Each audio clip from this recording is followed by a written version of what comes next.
Awesome. So I repeat this almost every week, and I will continue to do so because we keep having new people join us. One of the reasons why I started these meetups is because I realized that as a group, honorees especially, everyone is in their own spaces and they're all entrepreneurs caught up with a day-to-day activity. And to be quite honest with you, the fact that some honorees take the time to engage me from time to time is really, I'm really grateful for that, because I know how demanding a venture is. So I really am grateful for that. But one of the reasons why I decide to have these meetups, these conversations, because I realize that during conversations, you get a chance to share your stories. And we are never more connected than when we share our stories. Guyana has a lot of diversities, and some are positive, some are not so positive. We all know that, we don't have to get into it. And my hope is that these conversations create a space where people can realize that you're more alike than different. You have more in common than anything else. And hopefully these conversations deepen existing relationships, form new relationships, new bonds, and create a space to generate ideas. And so far, that seems to be happening. And I forgot one other thing, collaboration, because collaboration is key to development. So what we've been doing, I've been asking people from time to time, different people every week, to come on and present a topic, and then we have a conversation or discussion around it. Now, I know that that can be quite intimidating sometimes, and we are now getting our feet wet, and there's no hard and fast rule about this. I am fortunate that we have a community of very brilliant people, and we are open to ideas. But so if anyone feels uncomfortable about this particular format, let us know. But what is important is that nothing is wrong. There is no bad. Well, let me be careful. This is Guyana. I was about to say there's no bad topic. What I'm saying is that nobody's here to judge you or to condemn you. To be yourself, and let's have a conversation, because that is important.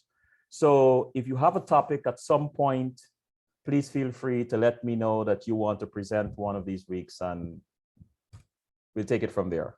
So tonight I've asked Yonnic to present a topic. Yonnic, what is the title of your topic again? The Entrepreneurial Spirit. The only thing I Entrepreneur. can think of. Like, Entrepreneurial spirit. I don't know, what do I tell to this room of brilliant entrepreneurs? Speak from your heart. We are all listening. If you're stumbled, we have Vishnu right here. So take it away, Yonnic. All right. Can I share, Vishnu?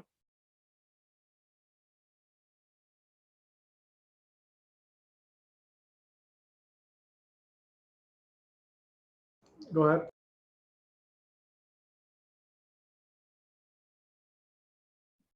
All right, I gotta change my reference. Sorry.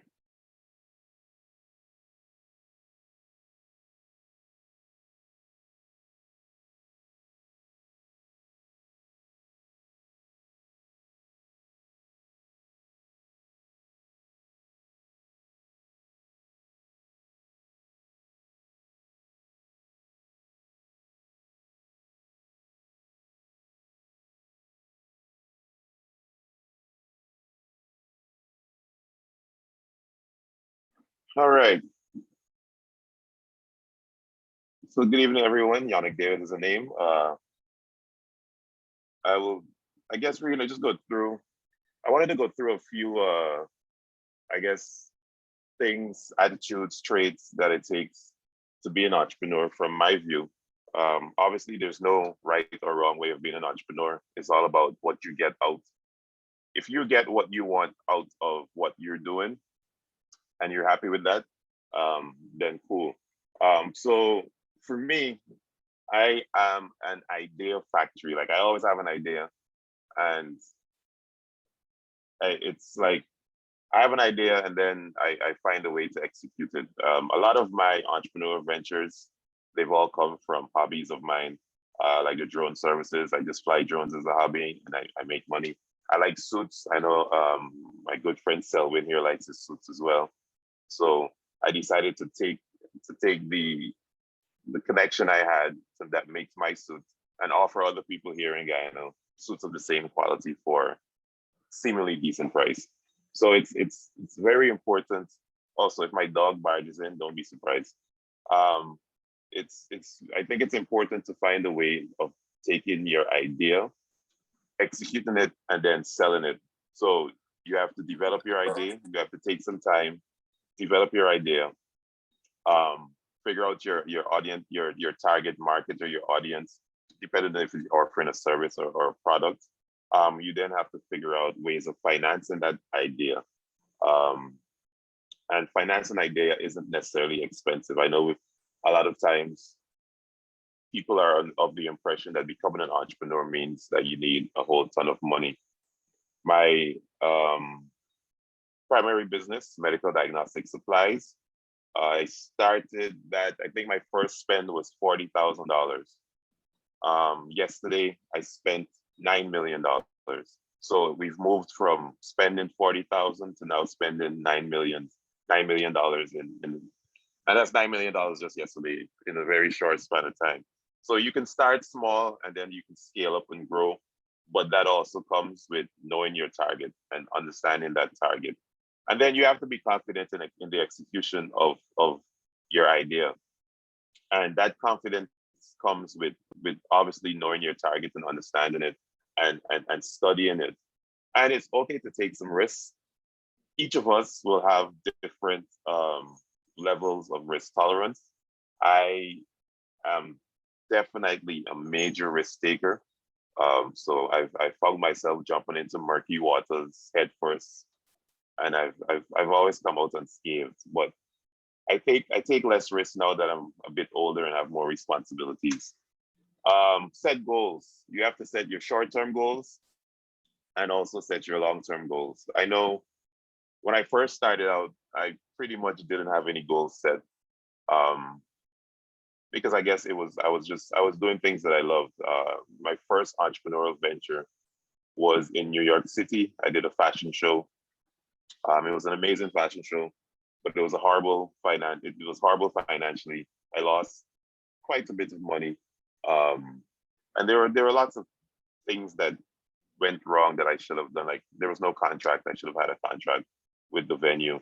There was no marketing plan. I didn't study the weather. It rained the entire day. So there's lots of things. So it always comes back to doing your research. So you have to set your short-term goals. This is what I want in the short term. Maybe you want to make $1 million in the short term, or maybe you want to have X amount of inventory.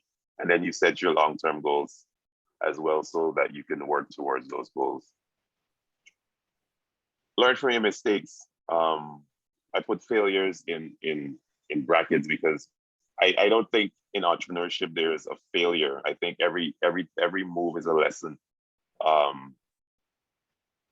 Not every idea or business is going to be successful, and you have to be ready to start over, and then you have to be ready to try again after you start over.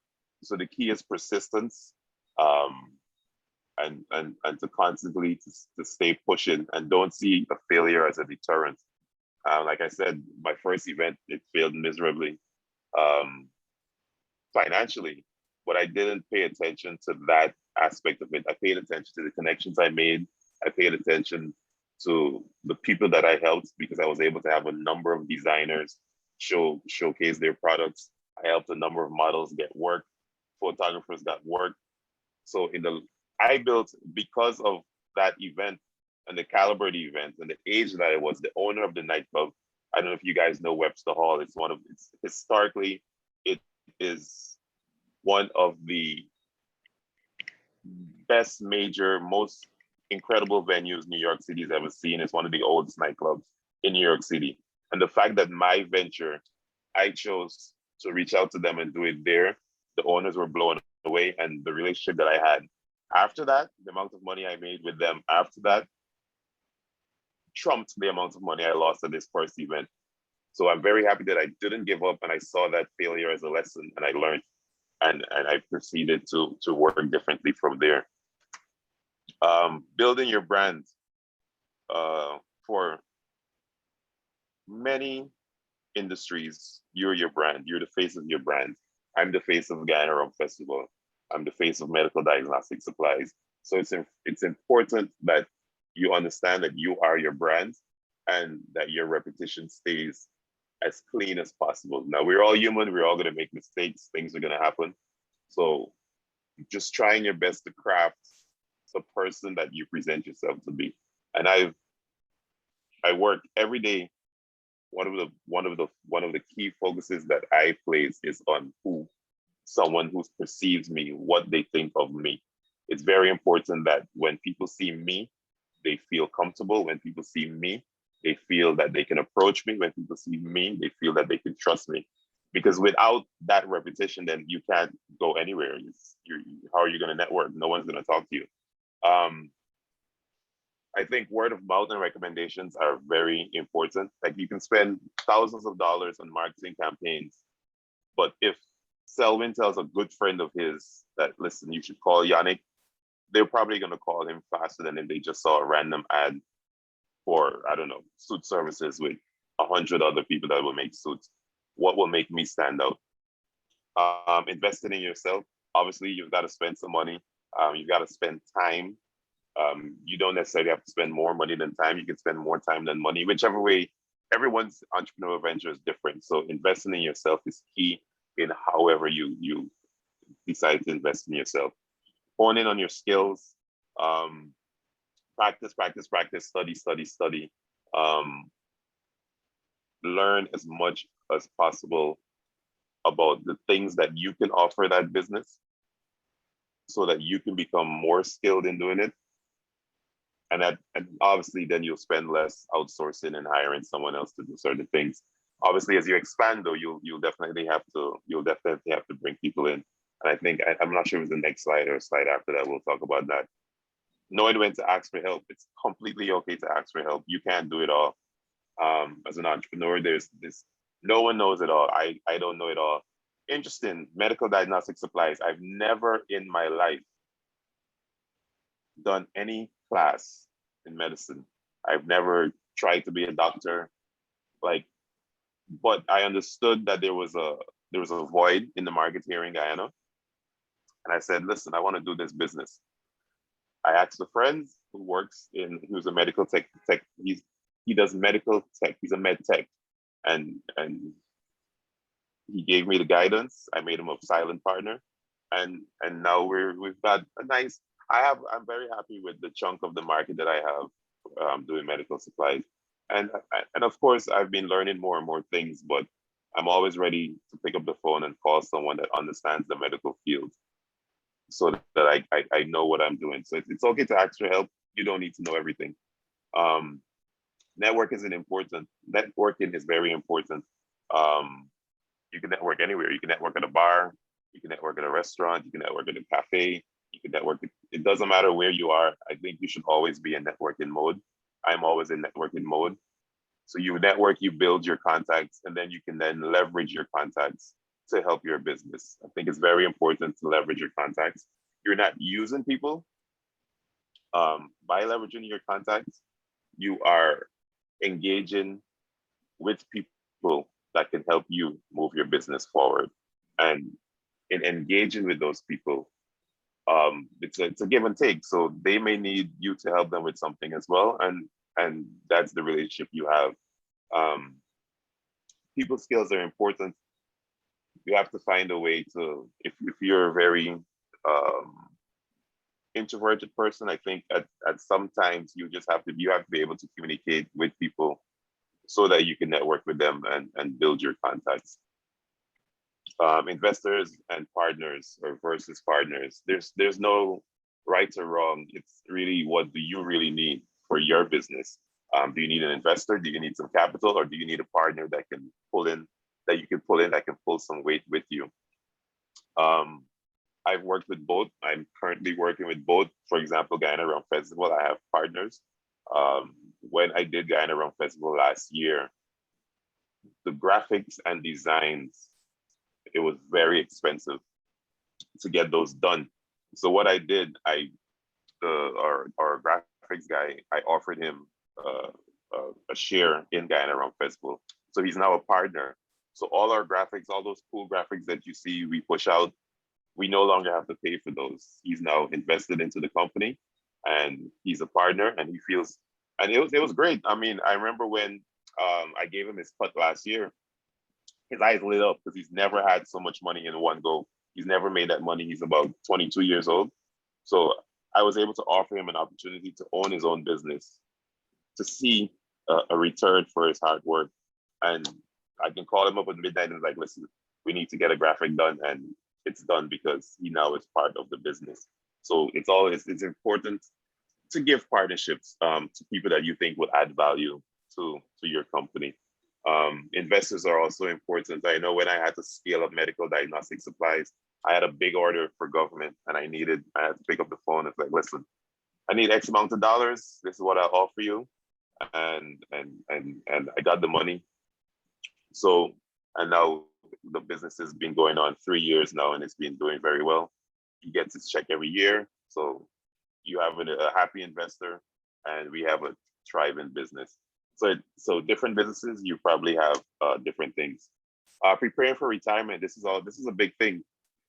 Something I wasn't paying attention to in my 20s. Now I'm in my 30s. I'm like, I think I need to start getting myself prepared for retirement, whether it's saving or investing in other projects. I think diversification is important. Putting money into projects that you aren't necessarily running, but that will bring you back some cash. Paying your dues, NIS, and your GRA. Sorry. Oh, taxes, saving. As an entrepreneur, like the first line says, you're solely responsible for preparing yourself for retirement. There's no company issued 401k, so you have to ensure that you set up your own 401k and retirement plan. What does an entrepreneur look like? Just look in the mirror. There's no code of way of dress or anything for an entrepreneur. There's no right or wrong way of being an entrepreneur, just as long as you're not scheming on people. I believe in always being honest. Keep your business honest. And it's all about if you're getting what you want out of it. So if your goal is to make $1 million a year, and you're making $1 million a year and you're happy, then I think you're a successful entrepreneur. If I tell you can scale up and make 5 and you're like, no, I'm happy with my $1 million, then by all means, keep making your target and continue doing what you're doing to make yourself happy. And that is my little short presentation.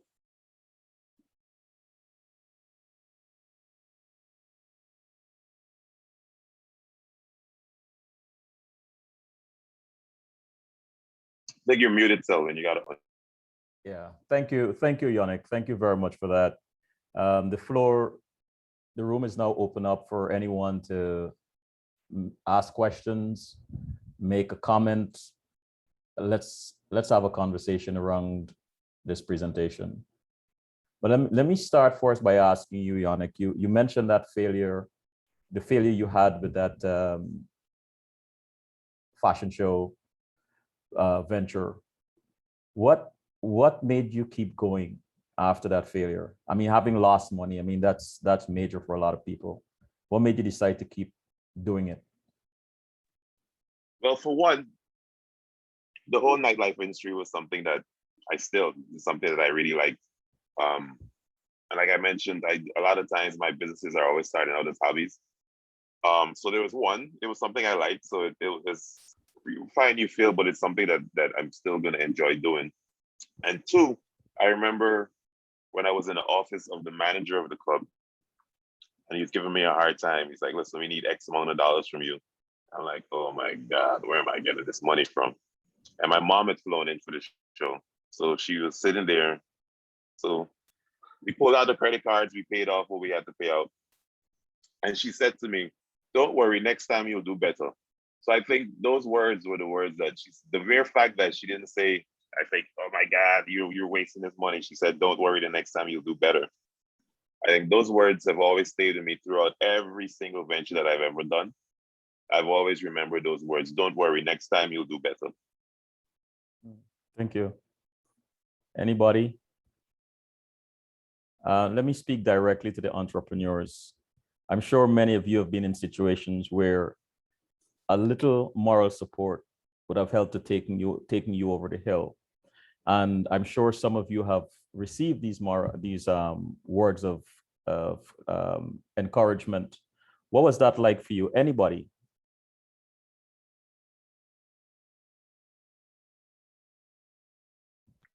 I guess I'll jump in here. You see, when you're on the journey alone, there's one thing that gives you wings, and that's validation. And getting someone else to just say, "Hey, I really recognize and understand the why behind whatever you're doing, in spite of the fact that you're not seeing anything right now." Just those kind words of encouragement, that validation can just give you wings as an entrepreneur, and just keep you powering through all of the doubt. So that's tremendously helpful. But while I have the floor, I'd like to go back to the whole failure rate, because I'm gonna ask, and this is not just for Yonnic. It's like, well, Yonnic shared this as let's say the first venture kind of flopped, and I see that trend happening a lot. That happened with me. It's like every single time you try something new, it doesn't seem to work out. You have to always go back to the drawing board, learn from that mistake, and then the second shot usually takes. Maybe it's a third. I don't know if anyone else can validate that trend. Yep. Yeah, I'll jump in there and say, yeah, definitely it is the iterative process of an entrepreneur, I think, is something that we don't speak a lot of. And for once you worked with any kind of engineering, you'll understand that you do something, put it out there, get feedback, use that feedback, and sometimes the feedback from people help you more than 60% of the way to the next venture. So that first venture is essentially putting it out there to test with the population, your customers. Once you get that feedback, everything after that will not be like the last one if you take it seriously. But most importantly, it allows you to produce a product much more aligned to what the customer wants. And I think regardless of your field, that is critical. Yeah. I think another thing, for a lot of times as an entrepreneur, we have the idea and we try to execute the idea before we go into our networking phase. And what I've learned over time is that we can learn from other people's mistakes. And your first venture don't necessarily flop, or maybe your first venture in a new field won't necessarily flop if you speak to other people that have not necessarily maybe done the same thing, but others, and try to learn from the mistakes that they've made, and kind of engage those mistakes in your planning, so that you can skip over maybe some sort of incident that will cause you to flop. Because I had the network that I had was minimal, and people that I met afterwards, it was like, if I had known you guys, this would have never happened. Vishnu, I want to speak directly to you, because I remember having a conversation with you once, and we were discussing something private that we wanted to get into with Brand Newton. I remember one of your cautions about entrepreneurship is that while you teach this stuff and you are responsible for many successes, what you mentioned to me, and I remember how it resonated with me, is that what you also are privy to is the many failures and you see the tears, you hear the anguish, you're present to all of that. What would you add to this conversation that can give us some perspective on entrepreneurship and those early failures? And as Eldon and Yonnic mentioned, they persevered and they can speak of successes right now. But how would you weave this into the conversation? Thanks, Alvin. And Yonnic's story is really a good representation of what entrepreneurs go through. Most entrepreneurs, in many cases, quit after the first or second failure because they have a lot of other pressures on them as well, especially if they have to take care of the family or they have a family that they just started themselves. Or they just ran out of money and they couldn't convince the savings ended and they couldn't convince anybody else to invest some more money. I think something that really stood out with Yonnic is his willingness to partner and willingness to bring other people in. I think when I finish, I would like to ask Yonnic what has been his experience with partners, because I know that it is one fast way to grow, but I've had more successes with international partners than local partners. I found that the culture is very much that they're afraid. I think greed pops up a lot and fear pops up a lot, and they sometimes put themselves in this spiral that either they're giving up too much or they're so. But international partners, I found that they clearly understand that when two parties or more parties can add value, different values that are needed for that partnership to succeed, each party does what they had committed to do. And that once each party does what they had committed to do, then if the business model is good, success is almost imminent. The statistics are that 10 to 20% of entrepreneurs actually make it. The vast majority fail and end up in the workforce. And I think normally they come to me when it's way too late, when they owe everybody, they owe the bank, family doesn't want to talk to them, they have a set of inventory that is about to expire or go out of date or are out of style, that they've invested so much money into. And in many cases we actually have to work on a liquidation plan of how do we get you out of what you've done, repair as many of the relationships that Yonnic also spoke about, because those relationships are as valuable as money. In many cases, I see the relationships I have with people as far more valuable than money in the bank, because I can call on them, they can call on me, and things that the bank can't do for me, these relationships can do for me. So helping them repair those relationships and clearing up back their name with paying off as much of the debts as possible is one way. And then actually looking at what are they really good at, because they may have been good at something, decided to make it into a business, weren't successful in the business, and then also forgot that they're really good at that thing. But maybe they're good at it and they should have been in an organization that has a framework that allows them to be the best at that and earn really well. Many, I would say half of those 80% of the people that come to me, we actually then find them an organization. And in many cases, they know the organization they should have been working for or be part of. They've known it a long time, but just they didn't know how to get back into that organization. And entrepreneurs are usually good salespeople, not always. In some cases, they're really good at the product and they suck at sales. But most of them can actually sell because they've had to have so much practice convincing people about how good their product or their service is. So they've had the practice that when they realize what the company is or the organization is that they should be joining, we would just have them sit down and do a proposal to the company and say, here, this is what I'll bring to the table. This is what I think I want to be paid.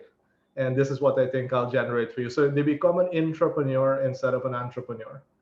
And the big difference between an intrapreneur and an entrepreneur is that in an intrapreneur, you're allowed to still utilize your creativity and your ideas and everything, but you're in a safer environment with an organization that can provide the funding and other resources. Whereas an entrepreneur is doing it on the outside, almost all by themselves. So I wish that more entrepreneurs knew this before they face all those failures. I was very fortunate that my father had a master's in failing at ventures, right? If there was anybody who started, I don't think there's a person who started more businesses than he has. And I don't think there's a person who is very, very good at starting them, but finishing them, it's another story. But I always utilize that as my classroom because I saw it right in front of me. It was easy for me to learn from that and not to repeat the mistakes. And I love learning from other people's failures as well, especially when I see them going through it and I'm explaining it to them and they still don't want it. And I say, great, what are you seeing that I'm not seeing? And let me check back with you again in a month or 3 months or 6 months. And for them, hindsight is 2020 because then they say, well, I should have done this, should have done that. However, in the process, I'm hoping that they're learning from their mistake or their failure. But I am definitely, it's a lot of us here have diplomas and degrees and all of that. We paid a lot of money for that, hundreds of thousands, if not millions, for education. The amount of education I've gotten from people's failures that I didn't have to pay for is more valuable than all the degrees that I have put together. So I would strongly, if I could add something to this conversation, is be a student of the other entrepreneurs that you're facing and just be a student of life because everything can teach you a lesson and I document them, right? So I have books. So as I learn the lessons, I immediately document them and I may still, you and I are from the analog age, Selwyn. So what it does for me is that when I write something down, even if I never see it again, it gets stored in my mind. I think just writing it down, and I would really encourage you that. I'm sure that Yonnic, from his failures, would have, and we can call it a failure, but he explained, the one with the nightclub and the initial fashion business. Financially, it didn't make sense, but it worked in other ways. And I'm sure that he's figured out how to make it work financially if he had to do it all over again. No. But the same thing, you don't just need to learn from your own mistakes. Learn from as many as possible. And today I was working out another problem, and I usually every single room that you come into in our building has at least one whiteboard. Some of them are wrapped in whiteboards because we are visual creatures. So I had to figure out a tender that we're participating in, and I was triangulating where the price needs to be in order to, win this tender. And I couldn't just think it through. So I just threw it on the board and I asked, my wife said, well, why don't you do this? I said, well, why didn't you come in here earlier? I was on this for half an hour. But when somebody else can see what you're thinking, remember as entrepreneurs, we like to gaff, right? We talk to our friends, but nobody can see in our brain. Make it visual so somebody else can look at it and say, hey, what's happening? Why are you doing this thing here? Nobody else can see straight into your brain. So that's why we have the most whiteboards in a building, I think, probably more than a school. In our small office here, we probably have like 24 whiteboards just because of that process. And some of our whiteboards never get erased because the idea needs to be there. If I need to discuss something with someone, I need to be able to pull that portion, take them into our war room, and here, did you see this? How can we do this? How can we do that? So that's another tip I would also want to leave. Make it as visual as possible. We are very visual creatures, and we have to feed ourselves in a way in which we can consume that information. You're muted, Selwyn. Thanks a lot, Vishnu. There's a lot to unpack there. I want to open the floor to everyone here. Please jump in. Feel free to jump in when you want to. But one of the things that jump out at me, Vishnu, is the visual aspect of it and collaboration. I know I benefit a lot from collaborating and having conversations with people about what it is I am doing. And visualization is very important. So I want to ask anyone, how many of you has had major breakthroughs after having a conversation with someone about a particular problem, or at least showing them on a whiteboard or a piece of paper what is it you're working on, and they're able to see something that you have not seen? Every day. Every day. Like I too, I have my whiteboard here. I have a primary time we meet. We take the whiteboard and we write every single thing down, and then we go through it afterwards. A lot of the people that I work with, it's digital, so everyone is, we talk over the computer, but I say, listen, guys, we got to meet once a week, sit down, put these things down on the whiteboard, and fill out whiteboard right here, and it definitely works. I want to bring in John Hoosty. John, welcome to our meetup, John. John, you manage, well, most people here manage businesses, but John, I want to get an idea from you how, I don't know if you were with us when Yonnic was making his presentation about failures and perseverance, but how did failure and perseverance show up in your life, or your venture, I should say?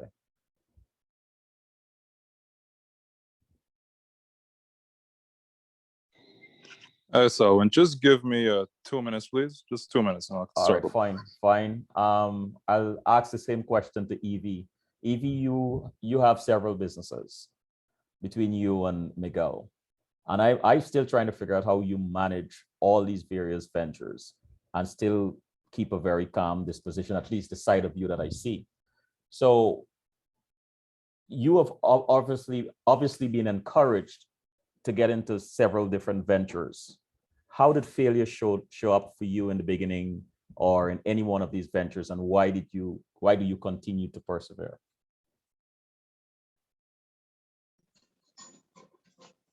In the beginning, if we're talking about in the beginning, failure for me in the beginning was, like we're talking about, trying to express my ideas and express my vision to a team.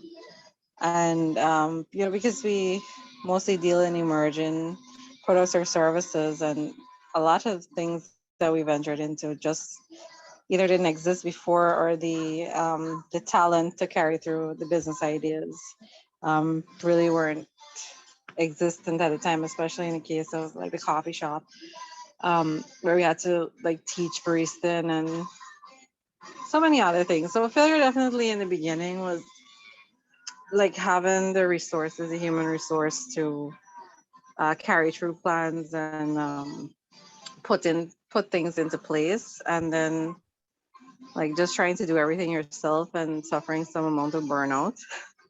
But having community is important. Having people that will encourage you to rest or take parts of your load from you so that you can at least try to be optimal is really important. I always talk about having a strong community around you, and ensuring that you're communicating fluently and clearly, what your needs are, and not just your current need, what the future outcome needs to look like. And I struggled with that. Like I would know what I need the future outcome to be, but I would be so focused on getting the now handled that I didn't express myself properly, and I didn't like let everybody in on the vision. So once I learned that you should start by explaining the vision and then rally people around it, I think I was able to streamline a lot more, and I was able to get a lot more people invested in what we do and how we want it to be done. So I would say in the early years, that was it for me, failing to communicate. Before you go, Evie, I this question comes to mind. You and Miguel, husband and wife, partners, how does A, collaboration show up for the two of you? And B, what Vishnu mentioned just about visualization. And I guess I'm taking a dive into your operations, and you don't have to explain everything if it's proprietary knowledge, but I'm just curious to know, how does collaboration show up between the two of you? And you just said sometimes you have this visualization of what you want the future to be, but very often you're focused on getting through with the now. How does Miguel complement or not complement you? Give us a day in the two of you collaborating on a particular project. What is that like? Well, I hope that everything I say here, he'll agree with me. If not, he'll tell you his part, I'm sure. But honestly, we look at it as that we're two parts of one whole, and I have my role to play, and he has his role to play. For the most part, people know me as the front person of the business. My discipline is PR, marketing, business development. Everything that happens before we get to product, everything that happens before we get to execution. And then, as we have a development team that works with Miguel. So when it gets to that stage, then it's over to that team. And that's really how we have structured it. And I think it works well for us, because then he knows what my responsibilities are. I know what his are, and we not often step on each other's toes, because I know when I need to just, give it up to what he has to do, and he allows me to do what I have to do. And then what you see in terms of delivery is just like two completely different disciplines coming together to produce a product or service. Because, you guys talk about whiteboarding and stuff like that. And a big part of what we do in web development and mobile application development is a lot of prototyping, rapid prototyping. So, we have to talk about how it will be used, how it will work, not only how it will be treated internally, but also how it will be received externally. And even in a coffee shop, everything, like all across all of our business, we have a very kind of strategic plan of how it happens internally, how it happens externally. And I am both the internal and external, and he's more of the internal of how it all works. Thank you, Evie. John, feel free to jump in whenever you're ready. Eureka, Primus. Oh, you ready, John? Yeah. So Okay. Well, for me, I would say when I first started, failure was inevitable, because you're, at that point you're inexperienced. So there is a lot to learn. And as Vishnu likes to say, you don't know what you don't know. So at that point, I remember there were projects that I tried to get, or acquisitions I tried to make happen, and I didn't, because you just didn't know what to do. I remember also there was a big project I was on, and we ended up messing the thing up because we were inexperienced at the time. This was like about 5 years ago. And I remember I sat down at my desk and I opened up a bottle of bourbon and drank that shit raw. Just drank it hot, didn't even put any ice in the glass, because it was a rough night. But I remember I told myself, listen, and I was even in tears at that point. I was just, because it was a big loss. But I said to myself, look, this is just a phase. Sleep on it, get up tomorrow, continue doing what you're doing. Because you're gonna, what I've realized over the years is that you're gonna gain more knowledge. People are gonna gravitate towards you, your clients are gonna build up, your team is gonna build up. And so right now, the mindset that I have is one of, I'm not afraid to fail in any way. And if I do, it's just a phase. You just got to be fearless.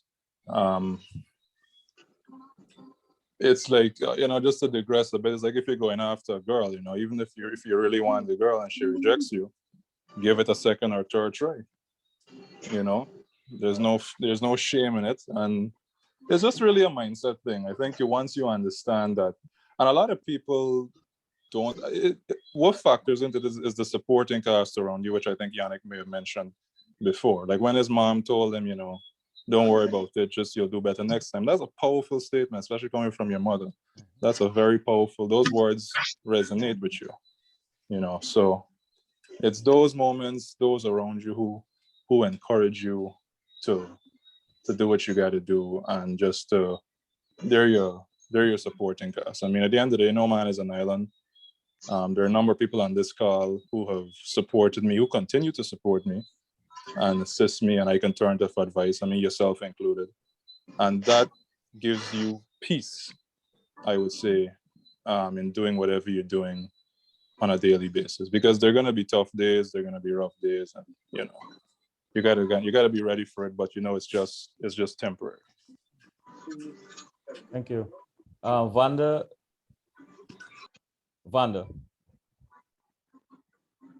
how has failure showed up in your venture when you first started, if at all?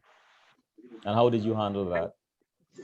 I'm still having for failure, so but I see failure now as something that I look forward to then, as in a sense of, if I know that it's here, if something didn't work, that means I need to go and check what need fixing then. And it's like doing revision then. You already have this what do you call it? Like a problem to solve, but a letter you missed or something. So when you go over that, you kind of like revise it, so you have a clear understanding of how we're going to do it again. So failure for me is something nice then. You get a chance to do it over better, and you face failure with confidence then. But before you fail, you cry, you think, and you don't even know what to do next. But entrepreneurial journey isn't easy. It's like breathing in and out, up and down, but it's nice. As we talking about entrepreneurial spirit, there is the entrepreneurial spirit that wakes you up back, for you to be for you to have that energy to continue. Because sometimes, I mean, many times I wanted to give up, but there is someone there or something that triggers in me that you need to give it another try. How about if you try it in this angle, or you know, there is energy to go on then. And yeah, that's it. Thank you. Thank you very much for that, Vanda. Wow. Eldon, I'm thinking about you right now because you have a very interesting setup. You know, you train very young people. So in the beginning, that had to have been challenging because you made a decision to incorporate the very young into your ecosystem and train them, and now you have a viable business. But as Vanda spoke just now about not giving up and energy and trying again, trying a different angle, what are you hearing, Eldon, and how does that relate? What you're hearing relates to your particular environment?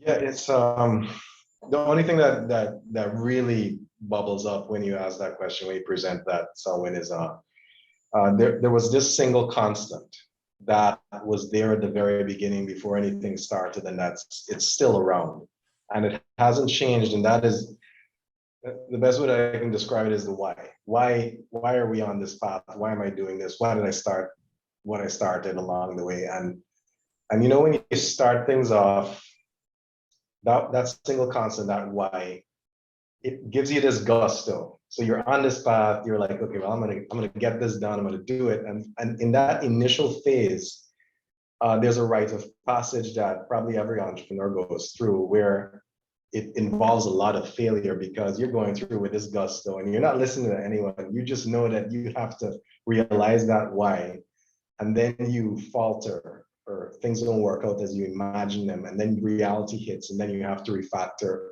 and understand, okay, well, let me temper this gusto, refocus on the why, and pick myself up and understand what I did wrong.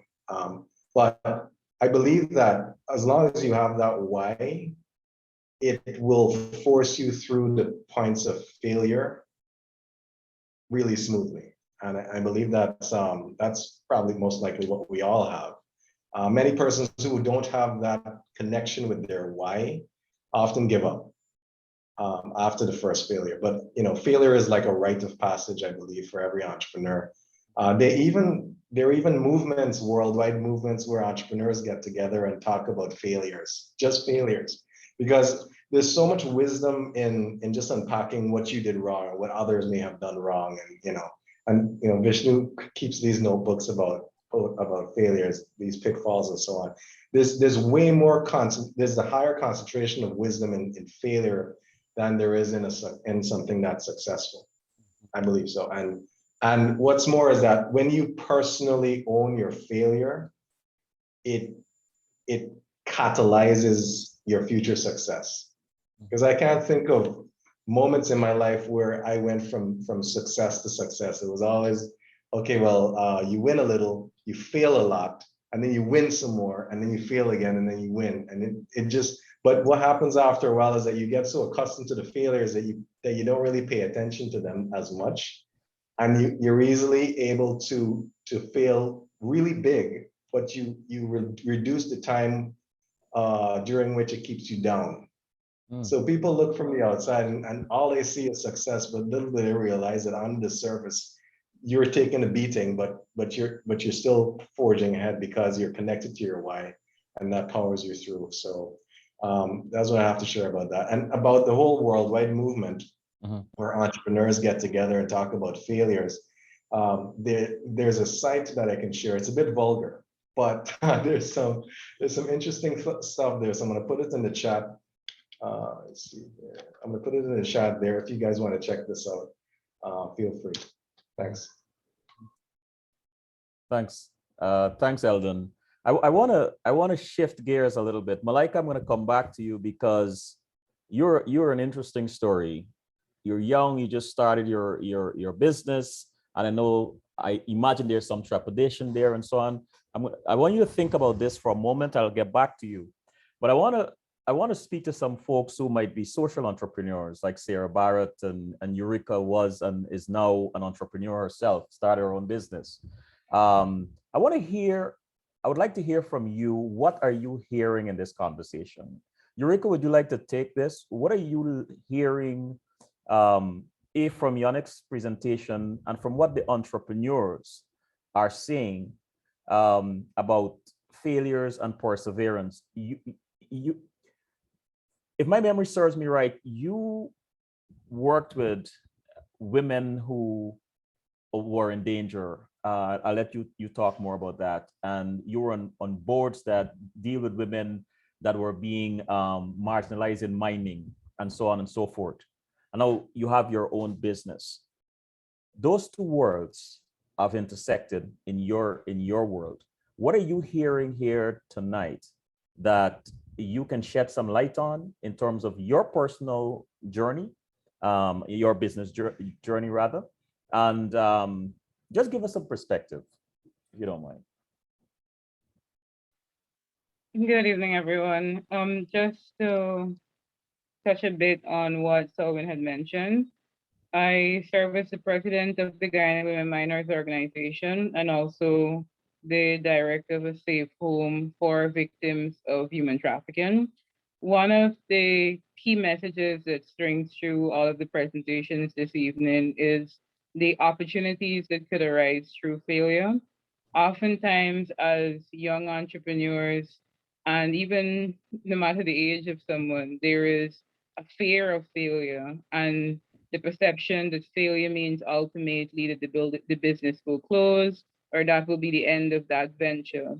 Even for us at Stabrook, when we started our expat integration services in October 2019, by November 2019, we were already bidding for contracts. And in February, we were one of two companies shortlisted for the provision of services to an oil and gas company. And by March 2020, COVID was here. So everyone got this very short note in your email that the entire process will be put on hold indefinitely. And for us, it felt as though you're going with this momentum, it's going to build from here, and suddenly everything stops. And even when the airports close, it means that for that extended period, there was nothing in which we could have done with regards to clients. So what we focus then is on how can we improve ourselves and improve the provision of our services.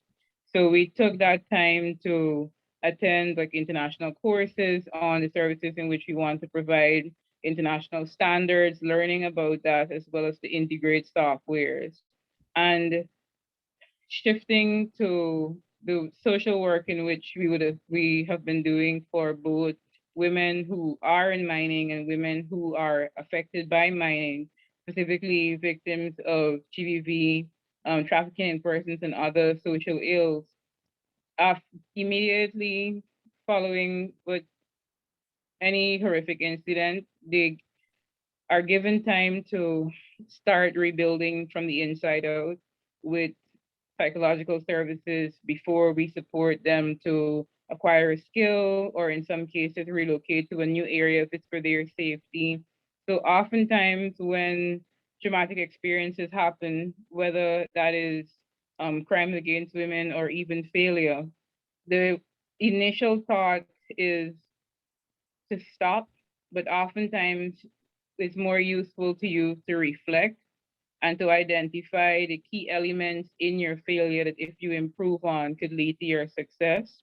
Because whether it is women taking time to go through the process of counseling and identifying the life in which they want to rebuild for themselves and then being supported to realize that, or an entrepreneur who may have a failed venture and taking the time to see what went wrong, how can we fix it, and how can we do better.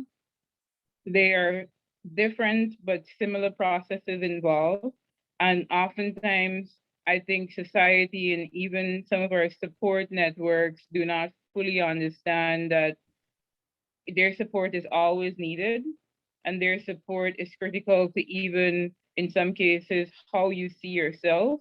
Because even take for instance one of my closest friends, she is an entrepreneur in South Africa, and they had very stringent COVID measures in place, and as a result she lost her business. It was really the support of her friends and her family that took her through that period, because she went into a state of chronic depression. So recognizing not only failure, but the need for support and the need for us to keep going. And even if you don't have the support, there is no better motivator than yourself. And there's no better motivation than the fact in which the fact that you know that you can do better and you know that you can build from this. Because once you have life and breath, you're always learning, you're always growing, and you can always come back and do it better. Thank Thank you. you. Thank you very much. Malika, I'm giving you some time to think this through. I'm going to go to Sarah. Sarah, you know, we can't have a show without me calling on you. What are you hearing here tonight?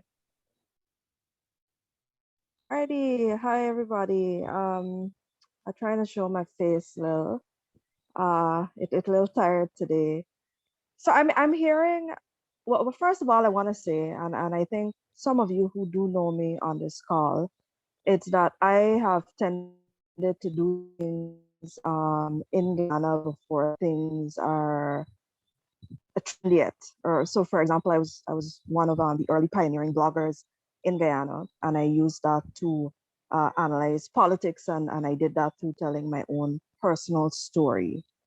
And for me, and failure has served me. I've benefited from failure tremendously. My first big failure was that I did not understand fully what I wanted to do and what exactly I was good at. and how I could apply that. And so because I was unclear about that over the years, I tried to fit myself into spaces. I tried the corporate space, the development space, and I just couldn't find the sweet spot, because I hadn't clearly understood me and my mission and how I could apply my skills. My second big failure, and Yannick spoke about this, being aware of your brand, being aware of how people perceive you, and that's so very important. And when you function in a space like Guyana's context, and we have a very polarized space politically, it's very difficult to function from a place of ideas, and this is what entrepreneurs do. We look at the issues, we look at finding solutions to the issues. We don't really care if it falls on this X or Y side of the political line. For us, it's about addressing something. But unfortunately, in Guyana, you get branded based on how your solution is perceived, served politically, and it can be very stressful and a bit intimidating for a young person starting up to navigate those waters. And where I failed is that I wasn't realistic about that. I didn't accept it. And when you don't recognize something as a challenge, then you don't address it, and you end up suffering all of the negative impacts of that thing.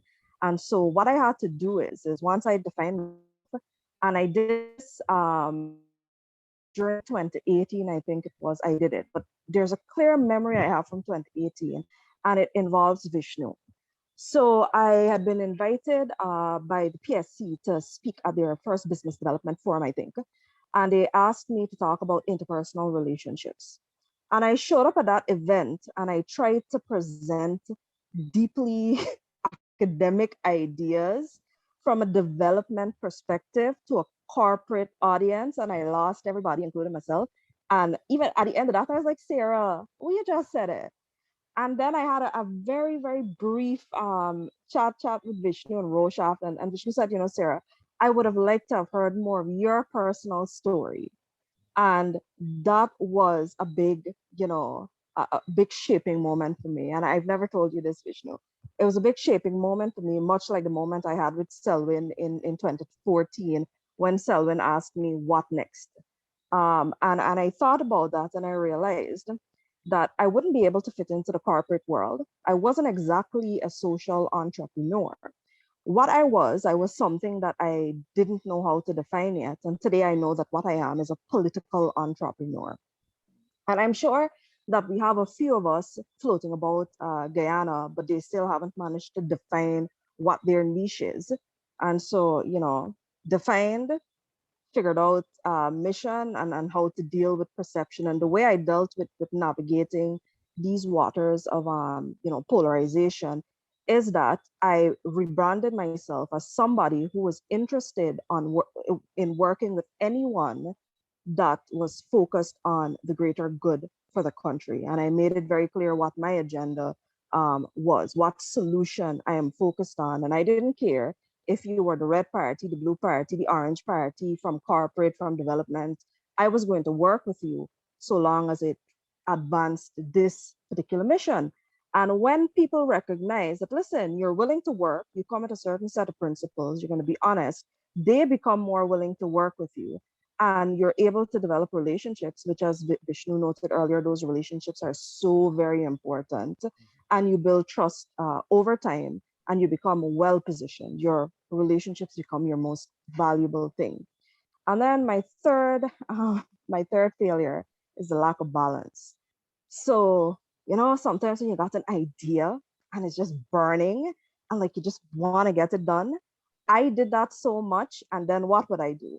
I would be like working for 14, 16 hours. I would forget about my family. I would forget about my health. I would forget to take a time out to pay attention to my education and just to rest and recharge. And then by 2019, I ended up sick. And I was off the radar for a bit. And I've been struggling with health issues for this last year, but I am so much better now because I've learned the importance of balance. Being an entrepreneur, you become so much more in tune with the need for mental, physical, spiritual balance. And you really have to find that. sweet spot for yourself. So when I hear all of the stories that you're sharing here tonight, it's I can identify so much with it, because as a political entrepreneur myself, I've had to grapple with the same things and deal with the same things. So that's my two bit. And thanks, Vishnu, for that little bit that you said to me in 2018. Thank you, Sarah. And I'm glad that you're recovering and you're taking some time to infuse some balance in your life. Balance is very important, even though many of us violate that principle. Dr. Collins, you're busy in the theater, you're busy in the hospital environment, but you're also an entrepreneur. What are you hearing here tonight, and how is failure? How did failure show up in your journey? Hey, good night, good night. Good night. I'm actually on call tonight, so just in and out. Okay. Keeping at everyone's presentation, everyone's contribution. From what I got here tonight, I have noticed that a lot of people came from different backgrounds, a lot of different failures. And one of the thing about the entrepreneurial spirit is that, as the presenter said, is more or less what you want, right? So if, as you mentioned, if 500,000 is what you want, then at the end of the end of the year or whatever, that is your success story. But a lot of times, to get pumped up, to say that we are an entrepreneur, we read a lot of books that say, talk about the success stories of people, but a lot of times we never hear a lot about the failures. And hearing a lot about different persons' failures actually give us, for me, as an example, this entire session actually give me an opportunity to see the different aspects of person's failure. I myself have experienced failures on a number basis, and it's something that we don't really like to talk about. But talking about them, also identifying that other persons actually have these problems, is something that would actually give us that drive to persevere, and that is one of the most important thing of um, the entrepreneur. Mhm. That is my contribution. Thank you very much. Malika, are you ready for us? Hi, yes, I am. Good night, everybody, again. I think this is an interesting topic because recently I have experienced failure. I wouldn't say specifically what it is, but it has caused me to want to isolate myself from everything. I just wanted to give up on everything and just quit. So I went through a phase where I wasn't talking to anyone, I wasn't speaking to my mentors, I was just all alone. And this experience has been different from my previous failures because I, when I've experienced failures in the past, I was always motivating myself. And, I was so energetic and I'd pull myself out of it quickly. But this time it was a bit different. And instead of trying to talk to anyone, I was just like, okay, I'm over it. I don't want to do this anymore. Um, but as a lot of you mentioned, having the support of people around you, that really helped, especially from my mentors and just my friends and family. They were able to say, because I didn't tell anybody what was going on, but people notice things. They were able to give me bits of advice and, give me encouraging words and just checking in on me. And so that pushed me or motivated me to continue doing what I wanted to do. And it kind of bring me to a place where I needed to reevaluate what it is that I was doing wrong or where it went wrong, and then plan my way forward. And persons from just attending like a few seminars and so where persons I remember specifically when Dr. Durga was at one of our sessions in Yan, when he was talking about the importance of having a mentor. And I think that's when I reached out to Mr. Collins, who also is one of my mentors. And, we just had a conversation. And there I was motivated and, inspired to start doing what I wanted to do, what I was doing, and just pick myself up and keep going. So that process was basically going through accepting that I have failed, looking at the areas in which I failed, and then identifying the why, as in, okay, this is why you're doing this. Just remember, these are the reasons, and then planning my way forward. So I am still currently in the phase of planning my way forward. So I appreciate having this conversation with everyone, and it's good to know because a lot of times, you when you are when you're going through a failure, you're experiencing a failure, you want to be able to speak with persons who can relate to you. And because people don't usually share their failures or things like that, they just, kind of put a quote on it and be like, okay, you got this, you can do this, just get up. Sometimes you just want to hear a real life experience of how this person overcame or overcome what it is that they were dealing with. So I'm really happy that I made this session. So yeah. Great. Time runs away when you're having fun and a conversation gets very interesting. And I was thinking we were going to end at 8:30. We're now at 8:42. So I'm going to ask your permission for us to go to 9 o'clock, next 50 minutes or so, because I really want to bring Anika Abel in. She has a real-time story that can help to shed some light on dealing with a failure and dealing with failure and how you recover from it.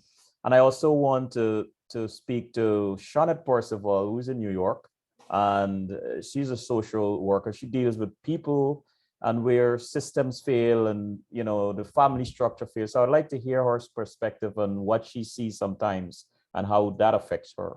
And Nikita Edwards, an attorney. Nikita, my question for you is, what are you hearing here tonight, and how do you see failure in your own personal trajectory, personal journey, but how do you really see failure with people that you from time to time defend? I'm not sure if you're a public defender or so on, but share with us, please.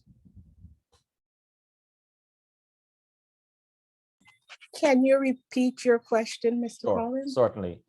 As an attorney and dealing with the public, I'm not sure exactly in what capacity, but two parts. How has failure showed up in your personal journey and overcoming that? And how do you see failures sometimes showing up in perhaps some of your clients, some of the people that you come in contact with from time to time? Good night, everyone. Personally, I think initially for me was my fear of networking. I was always afraid that if you reach out to somebody, they're always going to have one up on you. So instead of saying, oh, well, you know what, I'm going through this, you keep it to yourself so nobody knows, but then you blame the world for everything bad that's happening to you. And I had to learn sometime around 2015, 2016. I was like, oh my God, I want to go to law school, but I don't have the money to, but I wasn't saying anything to anyone. And then it was like, it got even real when you got your grades and now, are you going to go to law school or are you going to just remain silent?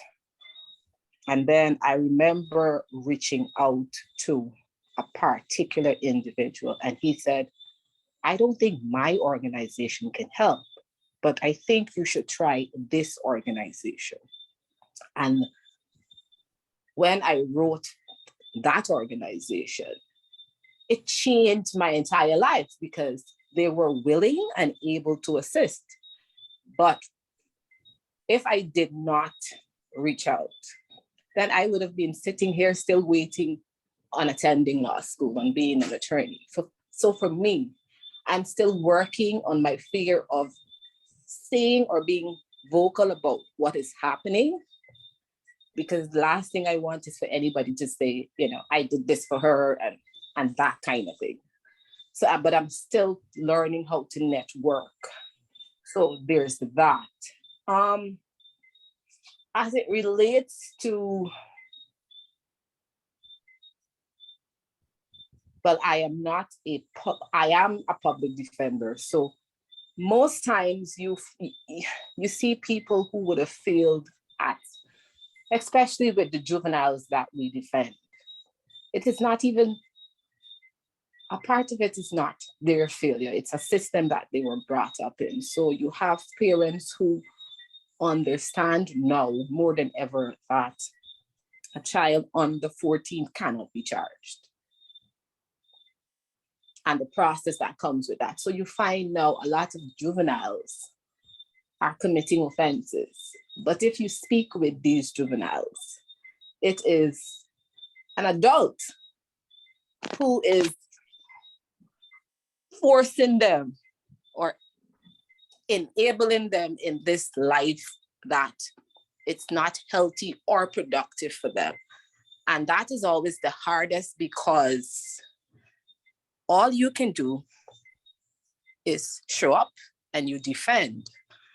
But there is a child that has now to go back into that same environment and meet the same persons who would have caused him now to be before a magistrate or a judge. And that is always hard. And it's because most times the load is so much that you really don't get a chance to call and see how this juvenile is doing or how this female is doing. Because as fast as you're done with that client, there is another person who has an issue who needs your attention.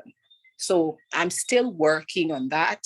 But all in all, I find the discussions here very pertinent because I have plans on, starting my own business. So it's always good to hear that it is important to network. It is important to meet people, have these relationships, and those kind of things. So thank you guys for the discussion tonight. That's my bit. You're welcome. Thank you. Shauna, this is a perfect segue for you. Here is Nikita, a public defender who comes in contact with these cases. And I suppose very heart-wrenching, but she doesn't have the time because of her workload to follow up. But you're in a space where that's what you do. You work with these individuals. Tell us a little bit about that. Tell us a little bit about what you hear here tonight, how it resonates with you, and about working with young people or families that have these kinds of issues. Okay, hi, good evening, everyone. I would say what I heard tonight was, that the word that stuck out to me a lot was fear and or failure. And I felt, and working in my field, I know that that's part of success. Because in order for you to succeed, you have to feel like something to learn. What is it that needed to change? What needs to improve on? And working with families and children as well. Most of the families are, I would say, they definitely need that extra hand, that outside input to come in to help to guide them and show them what is it that's missing or what is it they need, what kind of resources we can help provide for them because they feel stuck in the situation that they're currently in. So with that being said, ultimately our main focus is to try to help teach these families different ways to view life and to make better decisions because most of the time the situations they're in is from poor decision making. So ultimately, that can also be used as a learning experience as well. If you don't go through something, you would never know how strong you are and what is it that caused you to be in that place to get out of that place to succeed. So my main focus as well as an individual is to try to help others and see what needs to be done to produce change. And to me, kind of fear kind of helps drives that as failure as well because ultimately you want to succeed, but if you don't try and fail, you wouldn't push yourself as much to get to that next level. And I was listening to the young lady speak about something similar to depression or from feel that fear or lack of feel or not fear and failure. She kind of internalized it and kind of kept away from others and not really didn't really speak on it, which is very prevalent in a lot of the families that we work in. Depression is very high. A lot of other mental illness is very high as well, and it's very important to have that one person or community to try to be there to express your feelings because when you have different thoughts and feelings and you keep it inside, it's very dangerous. It's always good to have that resource. We call it in at work. We call it what we call it. I forgot the term, but we always ask families, "Oh, your support system. Who is your support system? It's necessary. It's a must, regardless of what field you're working in. You need that external, help, that person or people that's there to help push you and guide you because you can't really do anything on your own. You need that. You need that motivation. You need that check-in. You need that. Okay, let's work as a team. Let's try to figure out what can be done. Because ultimately, when you're left with your thoughts, especially if those thoughts are negative, it takes a very big effect on you, not just on you and the people that's around you. Thank you. Thank you very much for that, Shawnette. Anika, Abel, you want to jump in here? Good night, everyone. Good night. Nope, I was enjoying listening, but that's okay. All right, so for my added 2 cents, and I'm going to make this short because I know we're approaching 9.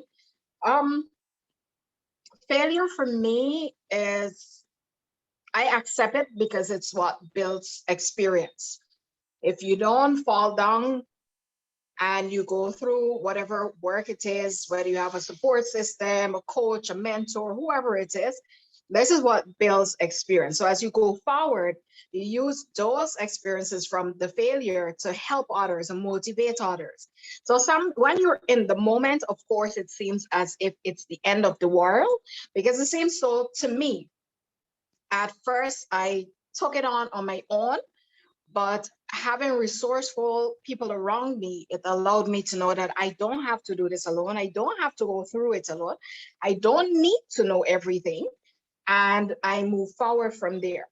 Also, when you have to have great communication for those who would have staff, because many times it's my staff who would tell me that something is amiss, because sometimes you don't see it, or sometimes you tell yourself that the path that you're choosing is the correct one or the effective one. And then if they have the passion in it and feel the same way that you feel, they usually tell me like, this is not going to work. Let's try it this way. Of course, I have to be open to say, all right, let's try it your way and see. A majority of times, yes, whatever they see, it's, it comes true. But you have to have great communication, great system around you, resourceful people and stuff.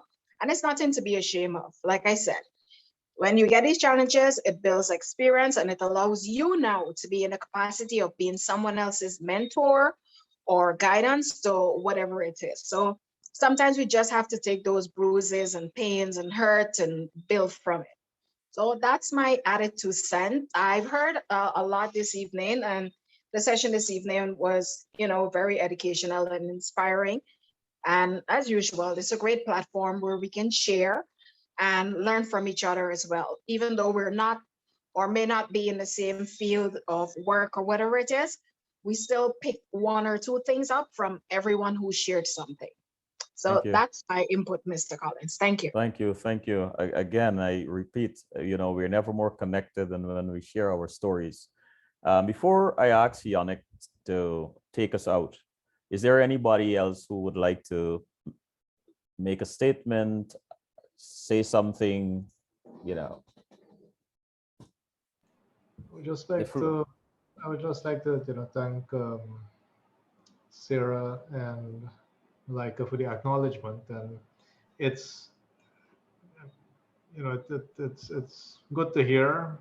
And it's not that it's expected. It's, you know me, Sal, and I say what I have to say when I have to say it. If I notice the opportunity, I don't want to come back at night and think, I should have told Yonnic this, or I should have said this. I really want to live my life without any regrets. But the reason I'm saying that is that all of us impact other people that you may never know. I'm lucky tonight to be here to hear, 2 persons say something about something that, I now remember that day with Sarah speaking, and it really impressed me. But I thought, her, so I said it. But we all have this power, and you may never know the positive impact you make, but not because you may not know it means you should not do it. Because there's too many people out there, when I hear them, they say, well, it doesn't matter. It doesn't matter to anybody. But I think it does. Right? I really believe it does, because if it didn't, these 2 young ladies wouldn't have mentioned anything about it years after, right? And, sometimes I do get accused, and I do it unconsciously. My coach told me, I'm already confident. Push your confidence just to the boundary of it becoming arrogant and abrasive. So I've tested it out for 10 years of pushing myself just to get to the point of arrogant and abrasive. If some people don't call me arrogant and abrasive, I'm not doing a good job. Because when I get to that point, people who need to hear me will hear me. If I keep filtering and keeping myself to the left, the people who need to hear me will never hear me, just because I'll be fearful of some people calling me arrogant and abrasive. So that's a lesson that allowed me to walk up to Sarah and say, hey, and I think she asked, or I think we walked up to her, and I told her, and then I think Roche also added to that. But it takes, not being fearful of coming across as arrogant and abrasive. Sarah could have said, what's wrong with you, bald head? What are you telling me? Right? She could have taken it the wrong way. I do my best to be as polite as I can, but I think that's probably something that I want to acknowledge, and I also want to encourage all of us to do what you need to do when you need to do it, so that we're not going to have Selwyn asking us to set up a Zoom in heaven, and us talking about when we will all go to heaven. I'm sure of that, 100% sure of all the good work we've done here. But we don't want to be there and then talking about, back in 2022 and when we should have done this and we could have done that. Please, let's not do that. Let's keep heaven for what we need to do in heaven. Thanks, guys.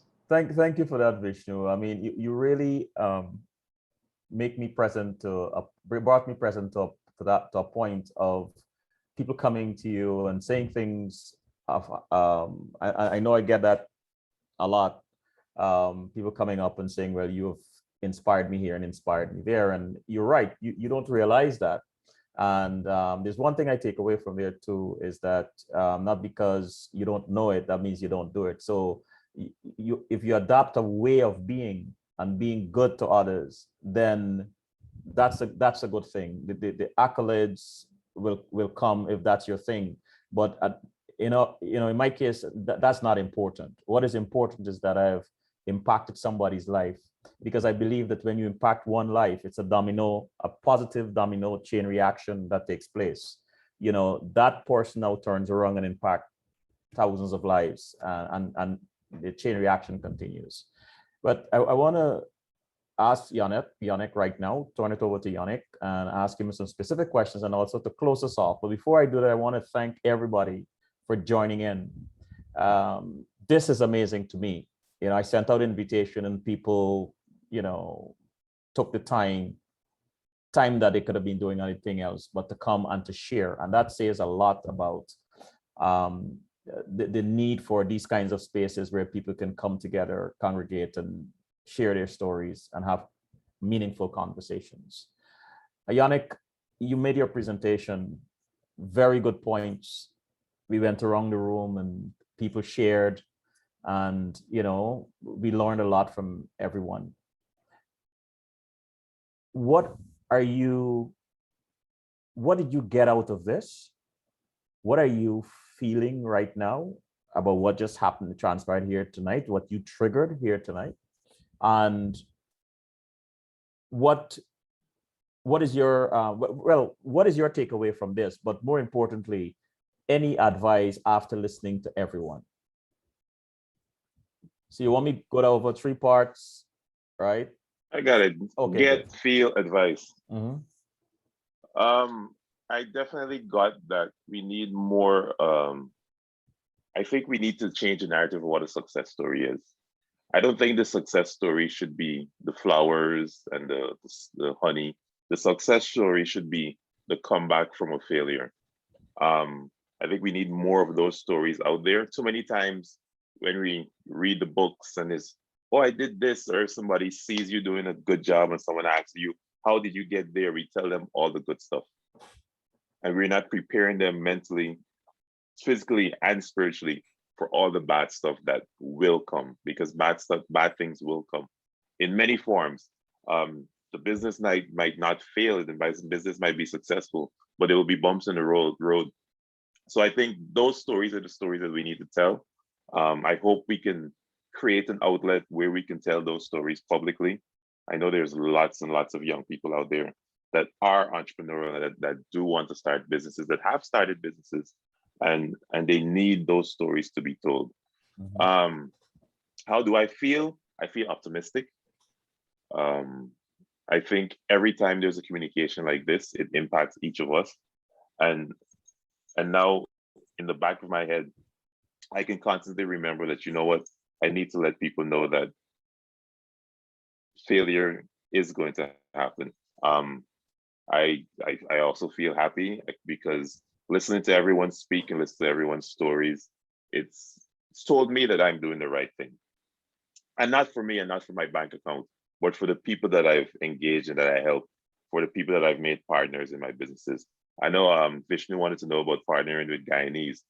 I've partnered with all people that are in their early 20s. They're all young people with their individual talents, and I'm helping them hone in on those talents and benefit and make money from those talents. And I'm teaching them to be confident, charge what you have to charge. I know, for example, my graphic designer, he's done so much for free. He's been battling with copyright issues. I don't know if you guys remember, someone designed the Guyana map and it was an island, and the colors, it was all trees and forests. And that image was designed by him, I think 2 years ago. And there are tons of people out there making t-shirts with it and so on. And he's gained no revenue from that. So, but again, we've been able to have conversations, and he understands now. He understands copyright. He understands that there's not too much here in Guyana for now. And he has been developing himself. He's done some amazing 3D work. He's taught himself during the COVID period. He's taught himself to do 3D rendering, and he's been doing amazing work. So I'm rambling. I feel happy that I'm able to impact young people. And what was the final one? You just want me to close? Yes. What advice do you have for everyone? I don't think I need to give advice to these people in this room. Thank you, Yonnic. Listening to everyone has had amazing stories. It was very interesting to listen to Miss Nikita, what's her last name? Edwards. Miss Edwards, and her fear of networking. And I'm happy that she's working on that, because I think networking is important. So yeah, I'm just happy to be able to share this space and time with you all. Thank you. Thank you, everyone. Have a good night until next time we meet.